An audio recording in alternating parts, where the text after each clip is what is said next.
It is our desire that you relax a little more and try to accept a little more the worthiness, the deservability of you. We want you to stop acknowledging who you are on the basis of how things have been. In other words, if you would like to have a lot of money, and by that we mean the freedom to do what you want to do financially, we would like you to begin pronouncing yourself financially secure now. We want you to base it on where you're going, not on where you've been. The thing that's a little tricky about that is that where you've been looking. You've been observing where you've been.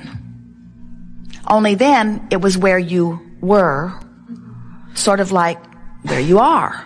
And there's a tendency to pay such attention to what is around me. So if my checkbook says I don't have enough money to pay my rent, then I accept that reality and I begin to beat a drum that says, this is who I am, this is who I am, this is who I am, or at least this is who I am financially, this is who I am financially. And so what we're wanting you to understand is that who you am is about how you feel. But if you're letting what is be the basis of how you feel, then what is who you am. Transcriber has a hard time with us. She doesn't know whether to type it as we've said it or as we should have said it. So, what is the byproduct of how you've been feeling and what you've been thinking. But what is coming is the byproduct of what you're doing about all of that now. And so when we say to you that your powerful present is everything, that all of your power is here and now, what we're saying to you is you have the ability, the capacity to offer a vibration now that is different from how you've been offering it, if you know you do. Now, there are a lot of people that are just, we love you dearly, lazy. And by that we mean, rather than making the effort to think a thought that feels differently, you just think the thought that feels normal or usual. And then nothing much changes in your experience. And we want to be kind to you by saying, we want you to let yourself off the hook a little bit by acknowledging that law of attraction is in on that. In other words, it's logical that you would think thoughts sort of like the thoughts that you've been thinking, because the thoughts that you have been thinking are attractive in nature. And so things that match the thoughts that you've been thinking are surrounding you. So it's normal that you think a thought, the thought responds, the thought comes back to you in manifestational form, you observe what manifests, and then you begin speaking reality. This is how it is, you say. Sometimes you say, oh my goodness, I thought that and then it happened. And we say, you get what you think about whether you want it or not. What you observe, what you remember, what you reminisce, what you ponder, what you imagine, what you speak about, whether you are contemplating past, present, or future, wherever you are giving your attention, is generating a vibration that law of attraction is matching.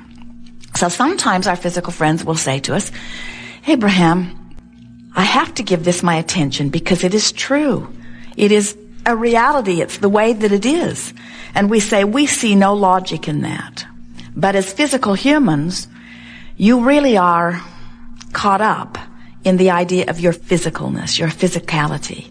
This stuff that's manifesting around you feels like the main event to you. We know it does.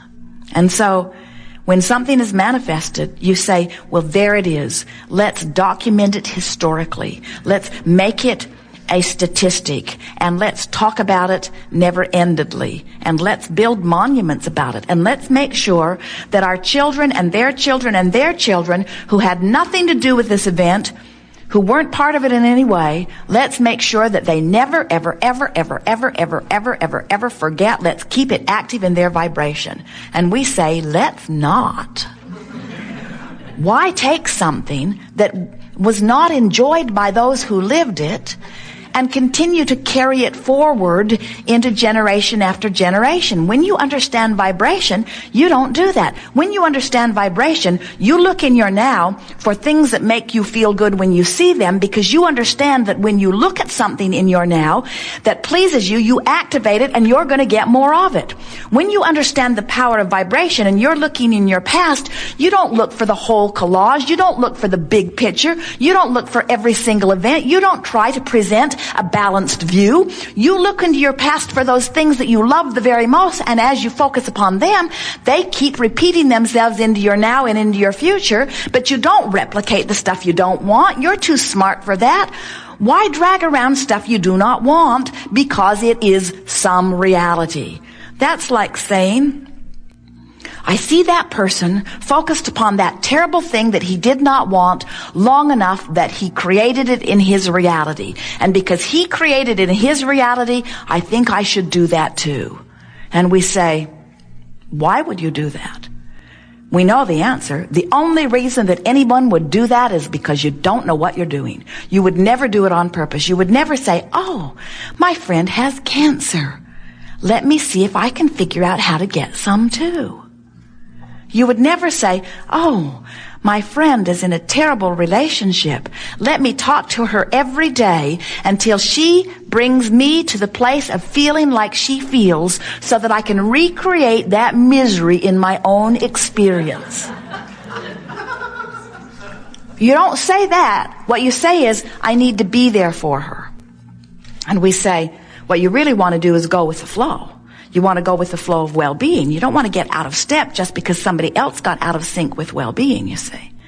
So how do you know when you're in the flow of well-being, and how do you know when you're stepping out of it a little bit? Or how do you know when you're hindering it or disallowing it? You can tell by the way you feel. You have this emotional guidance system that is so accurate, so sophisticated, so loving of you, so helpful. Jerry and Esther have a sort of guidance system, not nearly as wonderful as the one all of you are born with, in their vehicles. It is called Magellan. And Magellan calculates the route and gives them verbal and visual description of how to get from where they are to where they want to be. They just program in the address, and then Magellan talks to them. Go this way, go this way. Magellan never, ever, ever, ever has said to them, where have you been? Because it is irrelevant to the task at hand. The task at hand is, where are you in relationship to where you want to be? That's all that matters. And your own guidance system is the same way. Magellan never says to Jerry and Esther, you asked me, I told you, you didn't listen, now I'm done with you.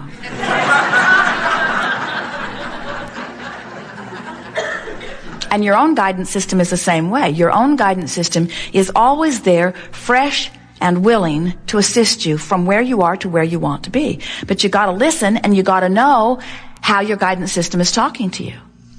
Magellan, Jerry and Esther, sometimes they will program her. It is a woman's voice. The man's voice was far too bossy.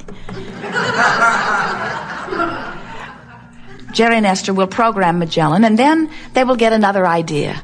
And rather than take the time to reprogram her, they will just go the way they've decided to go and try to ignore her. But she is relentless. She says, please return to the highlighted route. Please return to the highlighted route. She does not raise her voice. She does not get louder, but she continues to say, please return to the highlighted route. Please return to the highlighted route. Please return to the highlighted route. You said you wanted to go there. You are not going in the way that I recommend. Please return to the way I recommend. Please return to the way I recommend. Jerry will say, shut that broad up. If they continue to ignore her, eventually she will conclude that you're serious about your new divergence. And she will say, recalculating route. This is the point where your mother would say, you asked me, I told you, now don't ask me anymore. But Magellan says, given your new location and keeping in mind your determination to still get to where you want to be, this is what I now suggest. And your own guidance system is the same way. Always responding to where you are now and always leading you to the path of least resistance to that which you are seeking. Path of least resistance and path of most allowance are the same path. In other words, this is the best route for now. Well, how do you know if you're on your path? How can you tell? Magellan, it's obvious. She speaks right up. But many of you do not know that you have a Magellan or an Abraham in your ear, and so how do you know? And we say, you can tell by the way you feel. When you are on your path, it feels like ease. It feels like joy. It feels like adventure. It feels like exhilaration. It feels interesting. It feels exciting. It feels soothing. When you're off your path, it feels irritating. It feels aggravating. It feels overwhelming. It feels frustrating. It feels fearful. It feels angry. It feels suffocating. In other words, you can tell when you are on your path and when you are not. Now, we want to give you something here that many of you may not be aware of. We want you to know that this is not a straight and narrow path. This is a wide and yielding, friendly, moving about, delicious path. There are so many paths that you could take to where you want to go. And there's not only one enjoyable path either. There are so many paths of excitement and adventure. In fact, some of you so much like adventure and excitement, you so much want to be alive that you don't even want the shortest path. You don't even want the easiest path. You want the most exhilarating path. You want the most adventurous path. That's why you cannot guide one another about your paths. That's why nobody can write a book, not even a book called Bible. No one can write a book. No one can write a process. No one can tell you the way to go. You have your own internal guidance system that is taking into consideration who you are, who you were before you were born, who you are as non-physical energy, who you are in this physical body, who you are in relationship to your environment, who you are in relationship to all things you want. Your guidance system knows who you are and adores you, and is lovingly saying to you, given everything I know about you, which is everything, given everything I know about you, if I were standing in your physical shoes, I would go this way. Why don't you try it and see how it feels? So, if you will make a decision to follow what feels good, you will be on your path, and it will be an extraordinary path. It will fulfill you in every possible way. We want you to understand that your path is not about this path that leads you to some place you want to be. It does do that, but that's not what the path is about. The path is about how fun it is to be on the path, how fun it is to be on the path, how fun it is to be on the path. In other words, you never get there, because as soon as you get to where you thought you were headed, even before you get to where you thought you were headed, the path lengthens, it expands. You never get there. Jerry and Esther were in Maui a few years ago. They've been there many times since, but on this particular occasion, they were on their way to Mama's restaurant, a fabulous restaurant on the other side of the island. And off they went. They knew where they were going. They'd been there before. And in the sky was the most incredible rainbow they had ever seen. So vivid in color. And Jerry said, Mama's is over there somewhere near the end of that rainbow. As they followed the rainbow, it continued to move along with them. It continued to move, it continued to move, it continued to move, it continued to move. It led them right to the road that turned off to Mama's restaurant. And then the rainbow dipped right into the ocean, right at the spot. And Jerry said, well, look at that. The rainbow has led us to Mama's. But when they got to Mama's, the rainbow led them someplace else. In other words, this rainbow is like your eternally expanding path. As soon as you get even close to where you think you were going, you not only get the benefit of what you were reaching for, but you get an expanded reach. And so we want you to start enjoying the fact that you will never get there. We would like you to start enjoying the fact that we are eternally incomplete. We will never get it done, and you cannot get it wrong. And the reason you can't get it wrong is because it's never done. So no matter how incomplete or unfulfilling or unrewarding or off track it may feel in any moment in time, because it isn't finished, and because So much power is in your now. Do you know that everything that you've ever lived does not even come close, if you added it all together, to the power of your now?